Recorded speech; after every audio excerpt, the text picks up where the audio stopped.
Serious, what's a scary science fact that the public knows nothing about? Only 2 diseases in all of human history have ever been eradicated in the wild.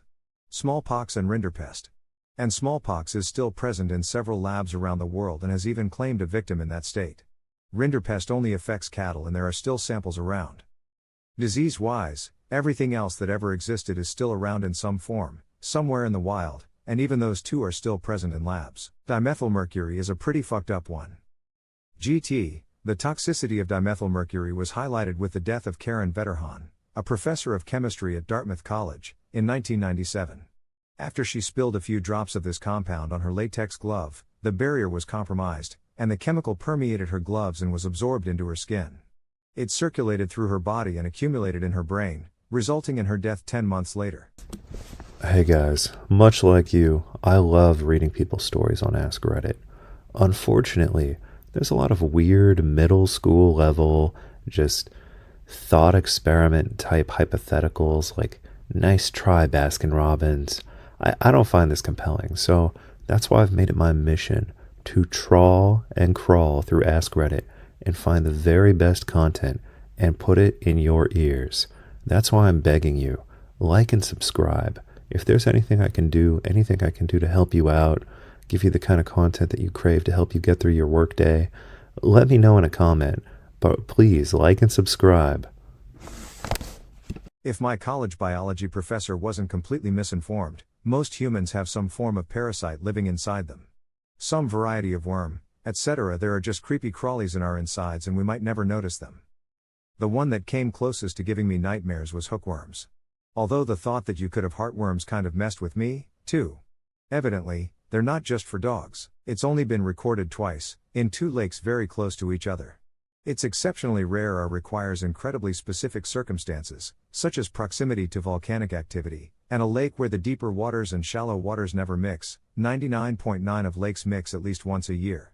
It also must have a cool lake bed despite being in an area with high volcanic activity. This is dramatically true, but I have one method to unscare this, which is the same method that I apply to every civilization-ending space threat, either known or unknown. It did not happen in the last 65 million years.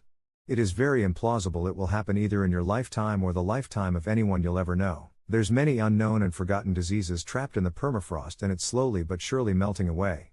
There's been a few cases in Russia, while exploring for oil gas I believe, of people dying of strange diseases that we have no idea how to treat, because they've basically been hidden there since before medicine even existed. Some could be contagious, we just know very little about it. Also why cocaine should be used very, very infrequently, if at all, as it's directly cardiotoxic.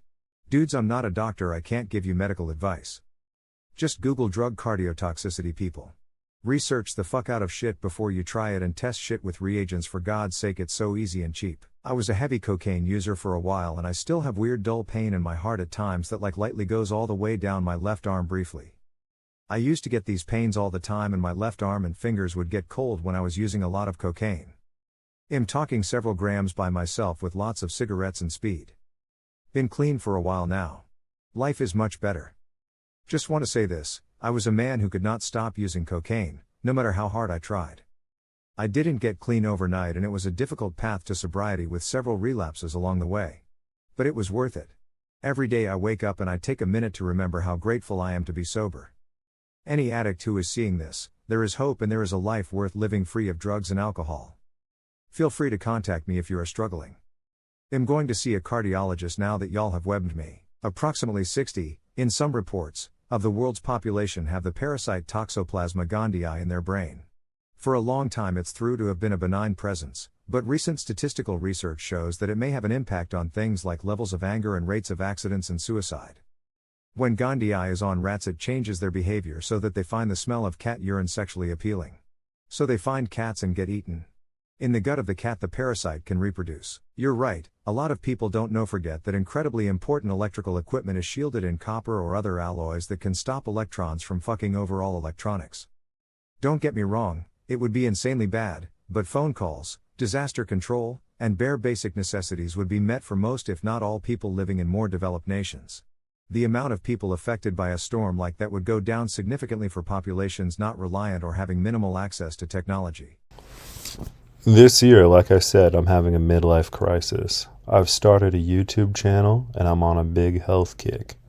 One thing that I found is very easy to eat, very easy to prepare, is I heat up chickpeas with chicken broth and tikka masala. And there are two schools of thought about how you should eat beans. Some people believe you should buy the dry beans and soak them, but I tried that and it was a disaster. So I buy canned beans every time. And if I'm opening like 2 cans a day to be on this diet, it is a massive pain in the ass if the can has this jagged metal edge.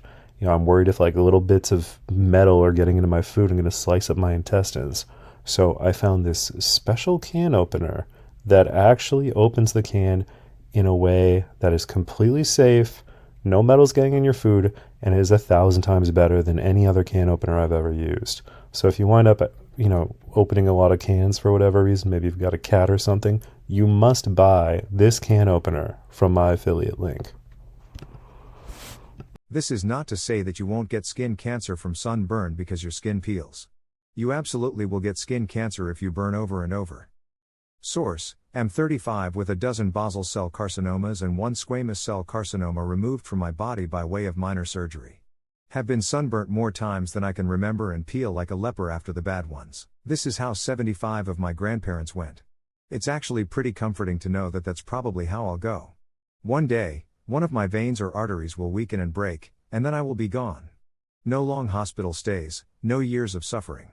The quickness can be a comfort. There's a woman in America who has it. She and her husband were both starting out in their well-paying careers when she found out she has FFI. I think her mom died from it. But anyway, she and her husband quit their jobs and started school all over to become researchers to find a way to cure FFI before it affects her. Last I checked, a few years ago, she was still alive. Not sure how their research is going. It's really fucking scary and sad though. She got pregnant, I think with IVF to make sure she didn't pass on the gene. So many people will struggle with infertility. It's not talked about or really discussed in middle school or high school in health class. When it happens, it's such a shock to the families and they are completely unprepared. The numbers are going up as well. Statistical 14 pregnancies end in miscarriage. Which is pretty high, but again, miscarriage isn't discussed. This is actually a major scandal in Belgium right now.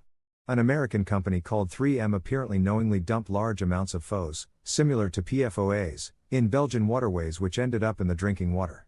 Our government knew of that but kept silent about it for the right price, until someone exposed everything to the public. Of course everyone is now playing the values were just below dangerous, so it's not a big deal game, to distract from the straight up crimes they committed. The human body temperature in developed countries is actually declining, and at the same time global warming is increasing the temperature thresholds for many fungus types. This is leading to a whole new medical issue of fungus infecting humans, and its main source of protection, body temperature, is no longer working. That body temperature is a large reason for the success of mammals all over the world. After the KT extinction, the sun was blocked and cold-blooded species couldn't raise their body temperature to kill off infections in their bodies. There is ample evidence that after KT that fungus spread all over the world in massive quantities, which leads many to believe this lead to the ascendancy of mammals on Earth. Radio Lab story about this for those of you interested in learning more and sources. Fun fact. One of the leading sources of microplastics is laundry. Specifically, washing machines. Most fabric these days has some plastic in it, and you can get quite a bit out of a dryer's lint trap. All dryers these days have lint traps to prevent fires, but you know what don't? Washing machines. They also produce a bunch of lint, not as much gets loose as it gets stuck to the clothes, but still a sizable amount, but that lint just gets flushed down the drain. We could cut out a huge amount, likely the majority, of microplastics if we banned their use in cosmetics and installed washable filter screen in all new washing machines. One of my ancestors was an American soldier serving in the Philippines when it was captured. He escaped the Bataan Death March and fought a guerrilla war against the Japanese. One way the Filipinos endured was to plant corn instead of rice because the Japanese would take all the rice crop and they hated corn. We might be sitting on a ticking time bomb of mad cow disease, prion disease that was in tainted beef in the 90s. The most closely related prion disease, Kuru, has an average incubation period of several decades, like 30 years or so. So there's a theory that the people who died from mad cow disease in the 90s are actually only a very small fraction of the people who contracted it, technically called VCJD if it's in humans, as they were just the people who the disease happened to progress very fast in. There may be hundreds of thousands if not millions of people who are going to start losing their sanity and dying as their brains rot from the inside in the next several years. There's also a pretty good chance this isn't true though and nothing will happen. A lot of scientists believe the incubation period is 10 years or less, as we haven't really seen growing numbers of VCJD deaths yet. Since we have no way of finding out, the test for VCJD is just looking at someone's brain to see if it's all messed up. All we can really do is just wait and see if something happens. Try to prevent further spread. The longer nothing happens, the more probable it is that there's no issue. But that's why blood donors from Europe, the UK were banned outright. If a bunch of people do have it and donated blood, things will be bad to say the least. Although they'll already be bad when the UK life expectancy drops a decade. Prions are terrifying.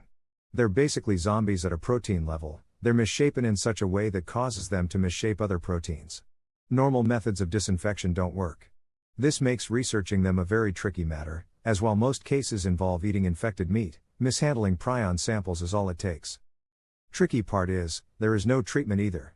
Once they get in you, they are 100% fatal. It has been a while since I've studied them, so this picture may be incomplete, but I do know they're always fatal.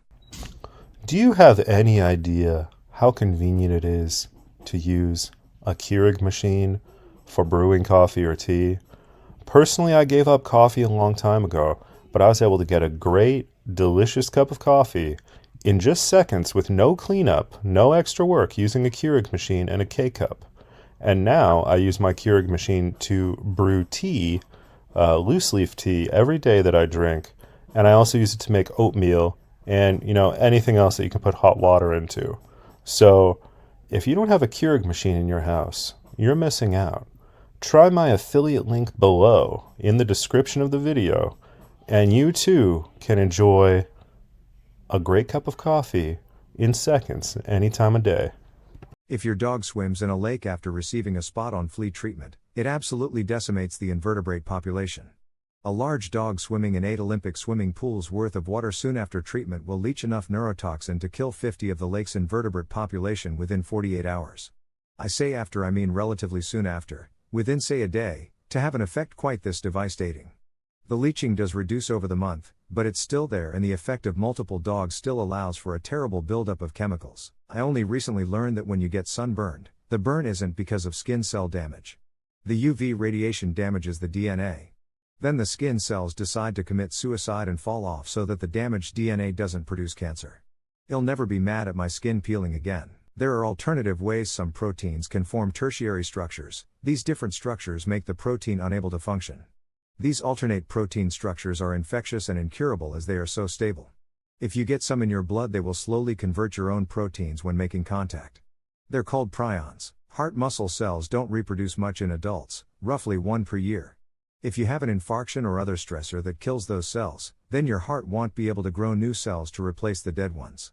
This is why patients with diseases like heart failure end up needing a heart transplant. Trying to get this process to happen is a major goal for many cardiac researchers. Thank you all for making this such an engaging and interesting discussion. I've been studying heart cells for 10 years now, basic scientist, no clinical training, and it's so refreshing to read many diverse perspectives and on-point questions. During World War II, the Japanese would continuously experiment on the people they captured, like open a pregnant woman's stomach and see the baby, infect her with syphilis and see the effects, etc. While the Nazis also did commit genocide and all that. Japan was never confronted about those war crimes. Do you have any idea how convenient it is to use a Keurig machine for brewing coffee or tea? Personally, I gave up coffee a long time ago, but I was able to get a great, delicious cup of coffee in just seconds with no cleanup, no extra work using a Keurig machine and a K-cup. And now I use my Keurig machine to brew tea, loose leaf tea, every day that I drink. And I also use it to make oatmeal and, anything else that you can put hot water into. So if you don't have a Keurig machine in your house, you're missing out. Try my affiliate link below in the description of the video, and you too can enjoy a great cup of coffee in seconds, any time of day.